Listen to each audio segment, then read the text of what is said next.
திமுக ஆட்சி வருவதற்கு முன்பு என்ன உங்களுக்கு உறுதி கொடுத்தாங்க? நாங்க ஆட்சிக்கு வந்தா பாலம் தேனும் ஓடும். என்ன தப்பா? என்ன ஓடுது? சாராயமும் கஞ்சாவும் ஓடிட்டு எங்க பார்த்தாலும் லஞ்சமும் ஊழலும் ஓடிட்டு. நாங்க ஆட்சிக்கு வந்தா நகை கடன் தள்ளுபடி செய்வோம். ஏமா எத்தனை பேருமா உங்க நகைய கடன்ல பேங்க்ல வச்சீங்க? அதை நம்பி அதே மாதிரி அப்படியே போயிடுச்சு, பேங்க் கூட போயிடுச்சு. நகை ஏமாத்து வேலை, பித்தலாட்டம். நாங்கள் ஆட்சிக்கு வந்தால் கல்வி கடன் தள்ளுபடி பண்ணுவோம். யாராவது என் தம்பிகளுக்கு யாராவது ஒரு கல்வி கடன் எவனா தள்ளுபடி பண்ணானா? எவ்வளவு பெரிய ஒரு ஏமாத்து வேலை, எவ்வளவு பெரிய ஒரு மோசடி இது. நாங்கள் ஆட்சிக்கு வந்தால் விவசாய கடன் தள்ளுபடி பண்ணுவோம்னு சொன்னாங்க திமுக. பண்ணாங்களா?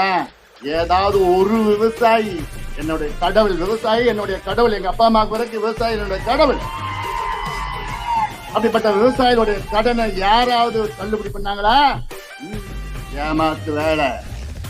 நாங்கள் ஆட்சிக்கு வந்தால் நீட்டை ஒரு வாரத்துல முடிச்சிடுவோம். முடிச்சாங்களா?